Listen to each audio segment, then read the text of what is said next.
Popcorn meltdown in 10 seconds. Welcome to Cafe Blab. I'll be your server today. Dig in.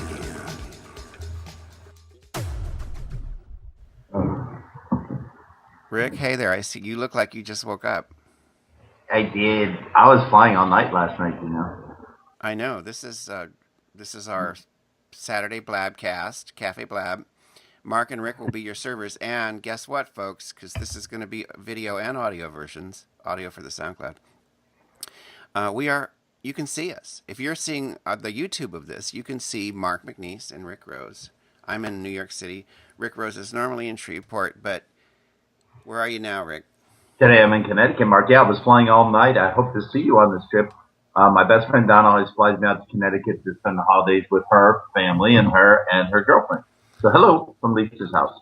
Hello, and I hope we can see you too. And if not, Frank and I are going to be in Shreveport in like 3 weeks.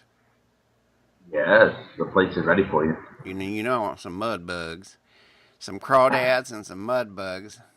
You got any like deep dish Mississippi pie or whatever? That's what I always say when I have my servers at the restaurant. I always say pie. I'm like, it's a one syllable word. We're making it 2 syllables. But in the South, they do that. They take 1 syllable words and make them into 2, or they'll take a 3 syllable word and make it into a 1 syllable word. Right. It's just the way it is. And just so people know that I'm not like some Eastern New York snob. I'm from Mississippi. I have a huge family in Mississippi, and so I guess I get a pass for whatever. Yeah, you're not a Duck Dynasty bigot, but we'll get to that later in the show. anti bigot.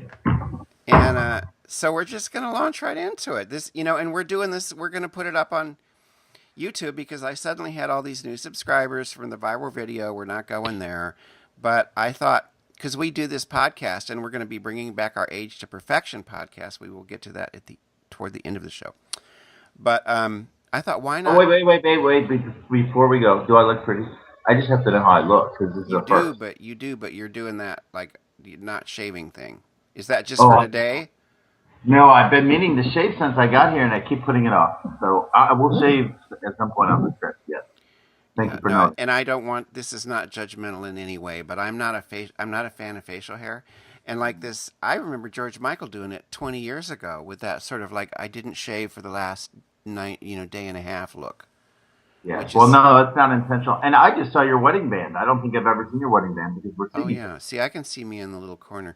By the way, folks, short of the long, I'm using call recorder on a Mac. I used to have VOD burner when I had Windows. I'd never go back to Windows. But anyways, it's going to be split screen. I can edit it, but I don't.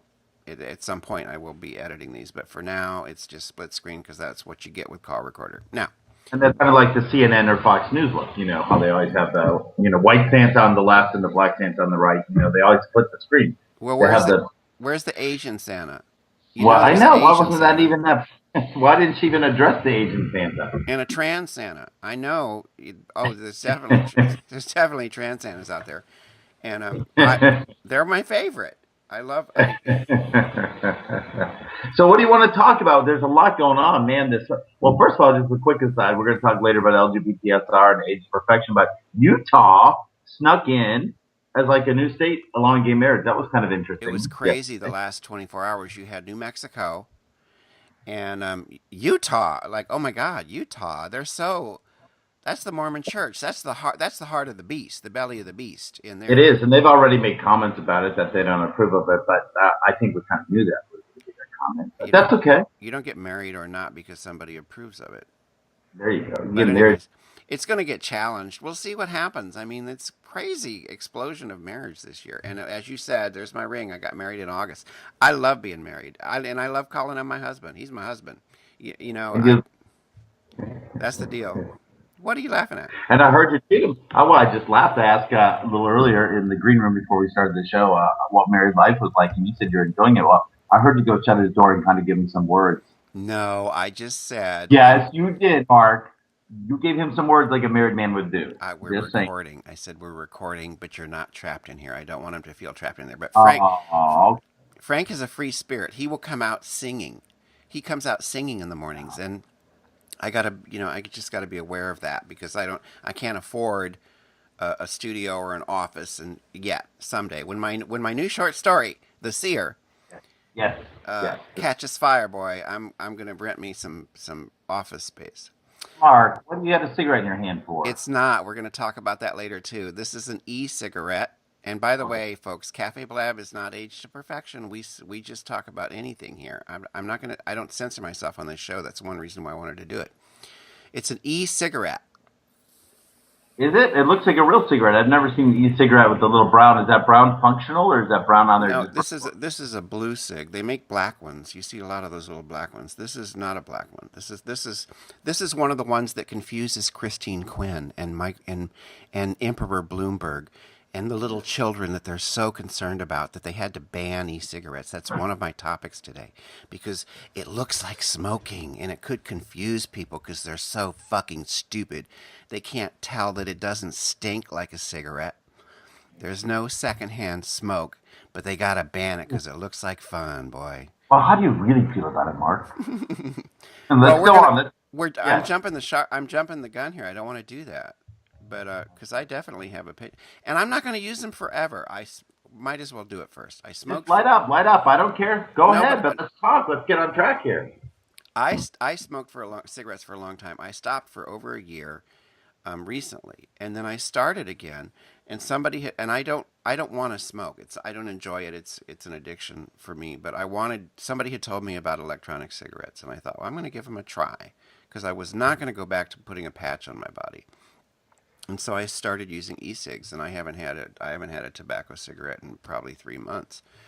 And I'm not going to use them forever. I am not like some advocate of everybody should be that's crazy, but I do think they can save lives, and studies, most of the people who did you cough? No, I love cough. I'm coughing for your cigarette, but no, I have a morning cough. Well, I know you're very much an anti-smoker, and I support smoking bans, tobacco bans. I totally support them, but e-cigarettes are not tobacco, and they save lives. A lot of people have gotten off of tobacco with e-cigarettes, whether they go on and give up the e-cigarettes, which is my plan.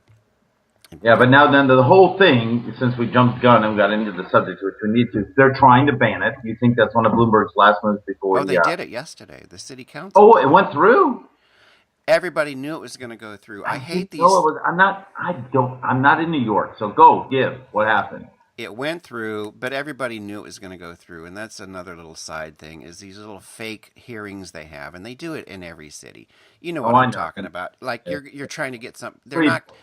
Yeah. It was a done deal. Bloomberg wanted it done. That Christine Quinn person, who is not our next mayor, she's another uptight one who, anyways, apparently she doesn't care about the gay and lesbian and transgender and bisexual lives that could be saved by people getting off tobacco. She doesn't care about them. But she's very, very concerned about little children who might see this and think it's a cigarette and that it's cool. So I wonder if that's going to set a precedent in other cities. Chicago did. Yes, it is. Chicago banned them already, and it's just it's an intrusion into people's personal lives. There's no secondhand danger to these things whatsoever. And but anyways, first of all, the hearings are a joke, and everybody knew it. And I don't understand why city councils and other governing bodies have fake hearings that everybody knows what the conclusion is going to be. Because it's politics, Mark. Because it's give and take. It's because Bloomberg wanted something, a blowjob, and Christine wanted to be. You don't know. I just went through it. You'll see when we come down to wine. Now you got me on a roll. Everything was predetermined. I wanted to be able to tell 2 a.m. The councilman called me, got my approval of what he was going to say, and then you go through the whole thing. And then a monkey wrench comes into it. Someone speaks up that they're not expecting, but they just patty put that person away. Patty puts, is that a word? Anyway, they just put that person in their place and it's all over. Hey, my friend Lisa just came home.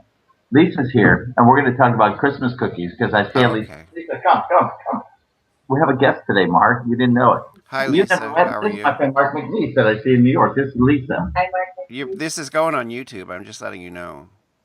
Are you okay with that? I just kissed her. Oh, Rick, you're a bee. You're one of the bees now. Yes. And look what I have here, Mark. We're going to talk about it in a minute. But Lisa makes Christmas cookies every year. Oh, they're visual. See them? We're going to get to that. I like that. I know. It's not. That's why. I'm lying. That's Go, why Mark. Richard comes. Come to Connecticut. No, I come to see you and Donna, and I'm very excited. We're just talking about the ban on e-cigarettes that went through yesterday in New York City. You know, e-cigarettes, Mark, hold it up. And then we got to move on to our next topic. The vapor cigarettes? The vapor cigarettes. They banned it in New York. No way. Yeah. He's not very happy It's about just it. vapor. It's 2 seconds of vapor that immediately vanishes. But they labeled it. They passed this law, labeled it a tobacco product, which it's not, because they can't stand. No, they can't. They can't stand the thought of anybody doing something that looks like something that they don't approve of. So Yeah. Those crazies in New York. That's why we're here in Connecticut. Anyway. New York. Of all places. Nice to meet you, Mark. You too. By the way, I should have put my other glasses on because I just realized that there's glare with these. With my expensive glasses, there's no glare. So I'm gonna take my glasses I was off. debating if I wear them or not. Hey, you know when people do this? This annoys me. This thing. What's this thing? Why do they do that? It goes with the 5 o'clock shadow thing. Yeah. Okay. Now on task. What's next topic here? We're just blabbing away. That's what we're supposed to do. Well, yeah, we just gotta go to the post office. We gotta stay in the line, so we don't. I think you have the post office there. Look behind your left shoulder there, Mark. Oh, those are boxes that we used to carry back and forth to the country. So I got my e-cigarette thing out first, which wasn't going to be first. So it's your turn. Cookies. Oh, my turn. Yeah, Christmas cookies. Well, Connecticut, on a more somber note, when you talk about laws passing, so they can go ahead and pass that. But here I am, just miles away from Sandy Hook, a year and a week from the shooting that took 26 lives, which followed by a month the shooting that took, nearly a dozen lives in Colorado at a movie theater, and no legislation has been passed on the national level. At the time this happened, actually about a year ago today, our president decided to put together a task force, as you know, that was led by the parents of the Sandy Hook children and victims and the survivors, and nothing has gone through in our U.S. Congress. No legislation is passed for gun control. No legislation is passed for, dealing with mental health issues, because the gentleman that committed the crime was obviously sick.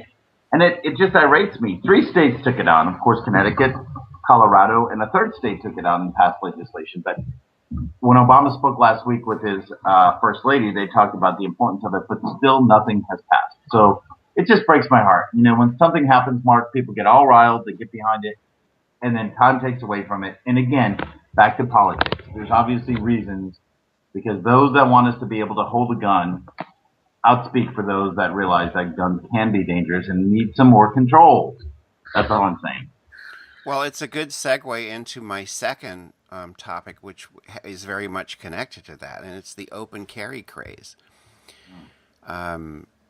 You just have all these open carry laws being passed around the country, and the group behind them is called ALEC, ALEC. We don't have time to get into who they are, but they're a conservative group. And they write legislation, and then they give it to legislators around the country, and then the legislators pretend that they wrote it, and then it gets rubber stamped and passed. And that's where the stand your ground laws came from. And they're in deep in bed with the gun lobby, with the NRA. But anyway, so now they've got your stand your ground laws going, and now they've got a bunch of open carry laws, and that's where you can, of course, it's self-descriptive. You get to carry your gun openly, and anybody who doesn't like it has to shut up. And I think it's very dangerous. I got a couple of things I wanted to say about that, because a couple of months ago they were doing it at Starbucks. I don't remember if it was Texas or where it was, but you had like this whole little group showing up at Starbucks with their holsters and their rifles and whatever weaponry they wanted to display. And first of all, it is intimidating, no matter what they say. If I'm in a room full of people with guns on their hips, I'm really not likely to call one of them an asshole. It's very socially intimidating.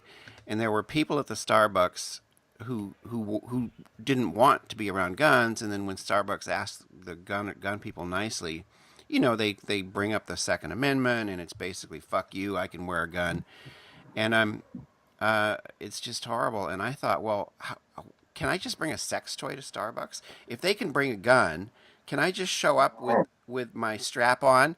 How about a bunch of us show up with our paraphernalia, our sex paraphernalia, and if they don't like it, if they're not comfortable with it, to hell with them.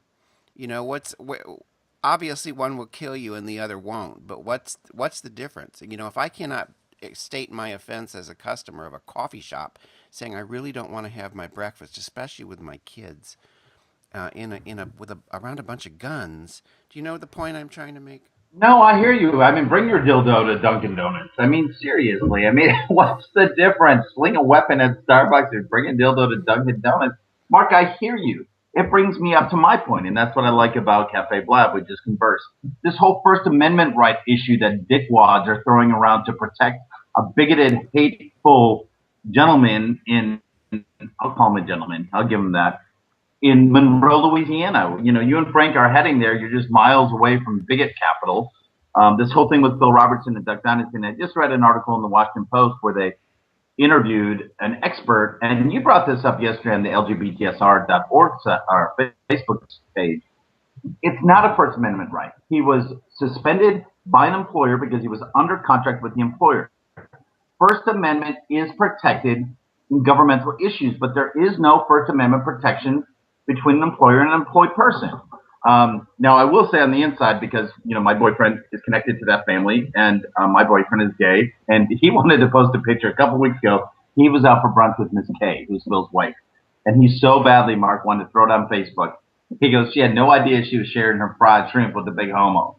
But they are good people. It's just this whole thing blew up 2 days ago on Facebook. You've kind of stayed away from comments, but what I don't get is it's based on hatred. It's insidious and it's hurtful. Everyone can have a right to say what they want, but really, it's okay to go ahead and do that and then be supported by people that are, just like you're talking about with these gun right protection people, that are saying, it's okay, he can say whatever he wants. Let him be. Not want to hurt someone, I'm sorry. Well, for me, the free speech hasn't had anything to do with it, and I didn't see Sarah Palin or any of those folks defending Martin Bashir's free speech. They got him fired for what he said. Of course, he's a news commentator, and this guy's just a cretin. But so it just, to me, there's no free speech issue involved. It's never extended in the workplace, and a lot of people don't understand that. Because I've seen it before when an athlete calls somebody a faggot and he gets censored, and then the people are like, but it's free speech. It does not extend into the workplace. You go into your job tomorrow and tell your boss that, Jews are money-grubbing, horrible people who killed Jesus, and, you're probably going to get fired, and there's nothing you can do about it. So don't think that it has nothing to do with your job. And of course, our Governor Jindal thinks it is too. You bring up a good point. Two conversations I had with Donna, my friend who I'm staying here with, as I said, Lisa's partner. Well, number one was she said, and she reminded me yesterday. And after this blab session, I'm over. I'm done posting about it. I'm moving on from it. But like you intimated, consider the source. What do you expect? He's a conservative preacher from the South that wears a beard, makes himself look like ZZ Top. Done. Consider the source. But I told Donna too, what if he had come out and said the N-word and blasted blacks, and he referred to lesbians and gays, or women with women and men with men, as murderers and liars, and it just gets worse, and bestiality and all this shit. What if he had come out and used the N-word and said, see, I can't even say it, but said that blacks were the sign of Hades and Satan and all that? Don't you think our president would have come out and said something or not? I don't know. I don't know. I don't think Obama should. First of all, this guy and his family have been turned into martyrs, and the last thing I would want is to see it escalated to the presidency. But he did say awful things about black people. He said that they had great lives in the South before. Yeah, he picked cotton with them. Civil rights bill. He said he had picked cotton with them. Never had a problem picking cotton with them. They were happy out there. That's what he said. Would you like to meet him when you're there? No, but I want to say I'll end with this about the Duck Dynasty thing, because I'm never going to watch the show. It's not a free speech issue. They have every right to fire him or suspend the show, do whatever, because they have money at stake, man. I'll fire your ass too if you're gonna threaten my bottom line, Rick. You're gone. So be very, very careful what you say. But the other thing for me personally is that, and we've had this conversation before, there are hateful people out there like Brian Fisher and I mean, there's just lots of them. The evangelicals going over to Africa and doing all the awful, violent shit they're doing, stirring up over there. But I don't know Phil Robertson and his family, and I can't say that he's a hateful person. I don't know. I do think that ignorance is not hatred, and so I'm gonna just put him on the ignorant side right now. And as somebody who tries to practice what I preach, rather than like, like, ooh, I hate this guy and call him all kinds of things, I'm going to pity him. I'm going to pity his ignorance and hope that someday, it's probably never going to happen, but someday, because this has been true in my own life, that he meets a gay man or a lesbian or a transgender person, and it opens his mind. That's what I hope for him. I don't give a shit about his I show. like Mark. That's a good way to look at it. It is ignorance is based in lack of education and all those things, and it's important to do that. That leads me to my last topic. I teased you about it. I'm showing you some cookies. This is the nipple cookie. Actually, it's not. It kind of looks like that. It could be a nipple. It could be a headpiece. It could be an African earpiece. But to me, it's a cookie. Anyway, I love this time of year. I come here to Connecticut. I have sad reflections on Sandy Hook. Drove by it last year on the way to the Catskills. But overall, I come here because my friend makes Christmas cookies. I come to see my friends, but send the Robertson some Christmas cookies. Christmas cookies go a long way. That's all I'm saying. You can look up recipes. You can share recipes. I love when a tin comes to work. Someone's giving you a tin of some cookies. I just got to say, doesn't this just brighten your day? Look at the face that you have, Mark. It does. I'm trying not to eat so much because I'm really, really big. But Look. Christmas trees. They make you happy. Look at this thing. What's this called, Lisa? Pumpernickel? Hafentaschen. So you can share culture through cookies, too. This is a Jewish cookie. Oy vey, Russian. And you can share your cultures. I was reading some Latin recipes because I saw at the airport a bunch of people flying home to San Jose or San Juan. Yeah, but what about people who don't celebrate Christmas? Well, it's fine. This is the holiday for those that do. It's fine.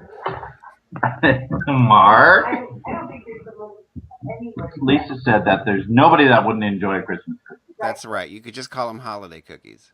That's right, and you share them with people. I got to think about that, too. If I want to say happy fucking holidays and my Christian friends want to beat me up because I'm afraid to say Merry Christmas, that's not why. I want everyone to feel the joy, whatever their belief is. Well, and nowadays, frankly, the holidays are a real thing. They start, they start at after Halloween and they go to the end of the year. So it really is the holidays. That's it. So don't tell me what to say. Smoke that cigarette, Mark. I'm drinking caffeine.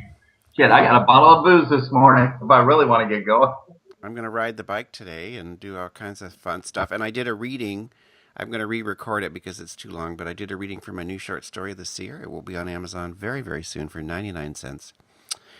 What else, Rick? We're LGBTSR.org. It's coming. LGBT Senior. I'm 55 now. I'll just call it LGBT Senior. It's coming back on January 3rd. Got some new email subscribers. And speaking of which, there is a promotion only for email subscribers. We've got about 140. I want to get it up to 250, 300. So in January, at the end of January, I'll be picking a randomly selected email subscriber. It cannot be you or me or Frank.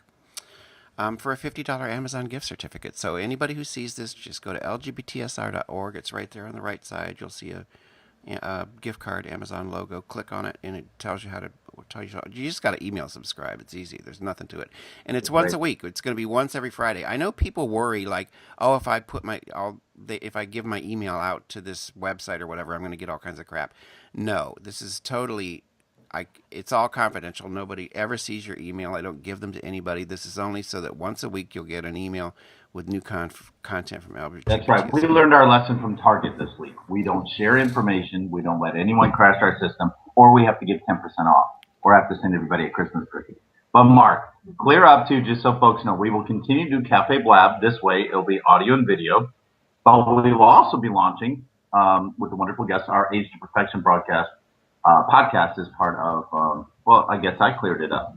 We have two different things going on. It's very exciting. Yeah, for a year we did Age to Perfection, which is a podcast that's part of the LGBT Senior Sphere.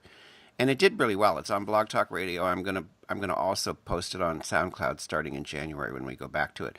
But we had over 57,000 listens last year. That's great. Awesome. We got some great guests coming up. I mean, we lined up our January docket. We're going to kick it off with a gentleman who will be with us for the 7th time, I think, on that show. I don't know if it's 7, maybe 4. Well, I think he'll remind us. He's very good about keeping count. Yeah. And that's Rob Friedowitz from Zeitgeist.com. We got Steve Kometko. We got the woman from the film Bridegroom, which was Michaela Myers. Really yep, exciting. We have Chad Zardell from another gay movie that's up there. And then we have another guy. We had Dolly Levi. What was her name? The drag queen we had on radio. But Dolly Levi, Scott Casco. Scott Kasky just did a movie, and this is his director, producer that will be joining us in January as well. Well, Mark, I got a big old thing of coffee to drink and some cookies to have. Wish I was closer, although I'm closer than I would have been if I was in Freeport this morning. I don't know if we're going to see you, but we'll try. I'm going to make it up there. You watch. What? No, I think that's it. I was trying to think if there was any last-minute stuff. Age to Perfection, LGBTSR, do this, do that. Everybody have a great Christmas. I celebrate Christmas. I celebrate Hanukkah as I eat my Jewish cookies. Yes, and Frank's Jewish, by the way. I'm married to a Jewish man. He's not observant. I know. I'm taking you to the Jewish cemeteries in Shreveport. We have two. Oh, I can't wait. I know. And we have Rugala too, or something. So have a great weekend, and I'll get this up on YouTube. By the way, Rick, I'm just cautioning you because this is going on YouTube. Yes. And you know about the new subscribers and all this other stuff. Just you got to have a thick skin, either that or don't read the comments, because some people are gonna not like it and they're gonna say whatever they say. I own a restaurant. I am on Urban Spoon. I am on Yelp, and if you want to read how sucky and suck-ass my restaurant is, go ahead and read it. Oh, I'm going there now. Enjoy. Well, I'm now all of a sudden worried that I've outed my boyfriend in front of Miss Kay, Phil Robertson's wife, if that's going on the internet. But we can't worry about it. No, because you didn't name him. It's good to see you, Mark. Makes me happy to see you, not just hear you. Bye. We'll talk again and see you soon. Thank you, everybody. Thanks for joining us this morning. Have a cookie.